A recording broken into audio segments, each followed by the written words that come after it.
Welcome to another edition of Mark's Inspiration. Glad you could join me here today as always. And it's a beautiful sunny day in St. Louis, Missouri today. Smash that like button and subscribe. Hit the notification bell. We have a video coming out every day and I know you won't want to miss it. Today's topic is high value women. Actually, this one is as much for the women as it is for the men. Because as a woman, you want a high value man. Then you need to know what it is to be a high value woman. Because a high value man can pick out these women who are of less value, so to speak. Now, that's not to say all people have value in the eyes of God, or nature, divinity, the universe, however you decide to look at it. I'm not saying that men are better than women. I am saying men and women are different. We each have our role to play in humanity. And there are different levels of status, social status, so to speak. There is no equality as far as that goes. I believe in equal opportunity. I don't necessarily believe in equal outcome. I can't have a baby, all right? I have the equal opportunity to have kids, but I will never be able to have a baby. And in the same way, a woman will never be a man. She will never be able to do everything a man can do in general. Okay, we are different in that aspect. We are all humans and we all deserve to be treated with respect and dignity, regardless of if you're a man, a woman, or your choice of sexual preferences. None of that really matters to me. What matters to me and to most high value men is how you are to me. How do you present yourself to me? Do you have self-respect? Do you take care of yourself as a woman? Do you have confidence? Do you attend to your emotional aspects, your spiritual aspects, and your physical aspects? Now, if I see a woman who's not in shape and she's to let herself go, there's a certain attitude that goes along with that. It's not just looks or appearance. What you are on the inside usually manifests itself on the outside in some way or form. So if I'm looking for a high value woman, I may meet a woman and she is beautiful. For example, my last girlfriend, beautiful woman. Unfortunately, on the inside, she's hollow, she's empty, she's a mess on the inside. Now, I made the mistake of becoming emotionally involved with her or allowing myself to get a little too attached before I took time to vet her properly. The problem was she lived in another country, so we only got together once a month. So when I started seeing the red flags, I let them go and I didn't just cut it off right away. So as a high value man, you need to look for these red flags and you need to pay attention to them, and you don't need to let your emotions cloud your judgment. And what happens if you get too attached to these women and you're emotionally attached to them, you'll have a tendency to overlook things.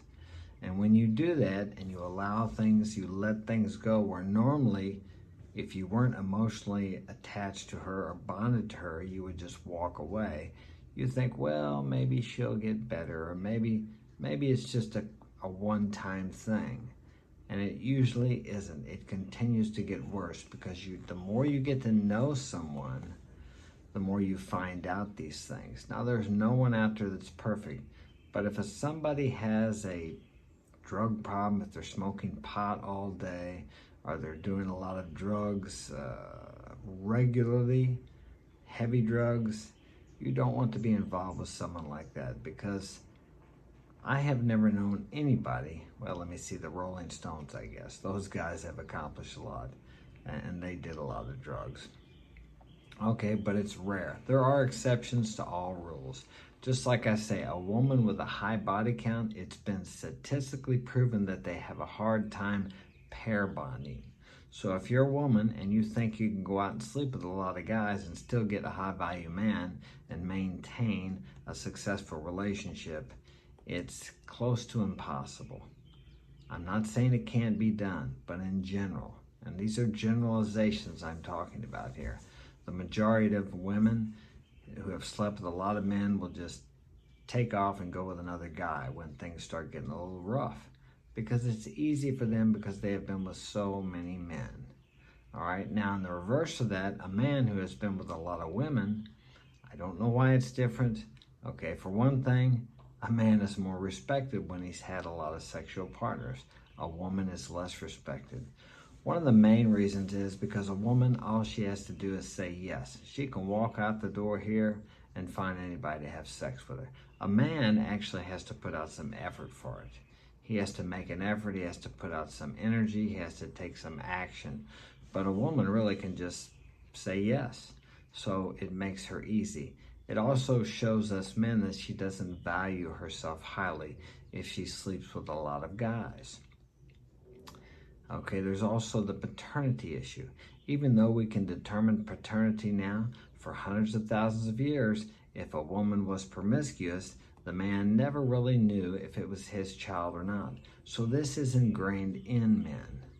So when you as a woman go out and run around on your man, it really messes things up. Maybe you think it's jealousy or insecurity, has nothing to do with that. Now, I'm not saying sometimes that isn't what it is, because it is that. But mainly what it is paternity. He can't trust you to have his children, to bear his line, to perpetuate his genes or his genealogy, however you want to say it. Because he doesn't know for sure. There are many men out there who are raising someone else's kid unknowingly. No high-value man wants that. Now, there are some low-value men, I think they call it cuckoldry, who will raise other people's children. Okay, that's not for me, and I don't know any other high-status, high-value men that want that, okay? So, high-value women are few and far between. But they're out there. You have to look for them. You have to vet them. Just like women look at you and they think, well, is this guy worth having or not? What kind of income does he have? Is he stable? Is he consistent? Can he protect and provide for me? I've protected and provided for, let me see, I was married 4 times for 4 women, okay? I've been divorced 4 times. I left those women because they didn't appreciate what I was doing for them. They became complacent, they didn't take care of their man, which was me, and then several of them started running around with other men. I didn't tolerate that, I left them. And afterwards, they all wanted to come back because they realized how good I was to them. Now, I would say one of my main mistakes during those marriages, and even in my last relationship, was I was too patient, too tolerant, too compliant. I allowed them to have, how do I say, I allowed the woman to have too much leadership in the relationship, because being raised and programmed here in the U.S. by we're all equal and it's a partnership and all this. Now, when I say equality, I don't mean that women are less than men. I'm not saying that. I say different. I will never be equal with a woman in my ability to have a child. I will never be able to do that, okay? So in that respect, they can do something I can't do. So that's how I'm defining equality here. We're different. Women are much more intuitive than men in general. They can feel and sense things men can't do. Femininity, I will never have or exhibit femininity in a way a woman can, okay? These are all admirable traits women have that men don't have, okay? Men may have it to some degree, so in that respect, if you want to look at it, women are better at that than men. So we each have our abilities and our, how do I say, we each have certain things about us that the other sex can't do, or they have that we don't have. Okay, so we're different, we're not the same. We complement each other. Women need men. They cannot survive without men to protect and provide. Men build the houses, men do the plumbing, men do the electricians. I see few women in my trade as a painting contractor. They can't carry the ladders, they can't climb the heights, they can't do that. Now, I'm not saying there aren't some women that can, but in general, they don't do the heavy construction work. They just don't do it, okay? On the reverse side of that is we need women to have children. We can't have a family without a woman.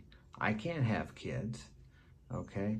And she can raise those kids in a way, if she's a good high-value woman, that I can't. She can nurture them. She can provide for them in a way. I can't breastfeed my kids, but a woman can.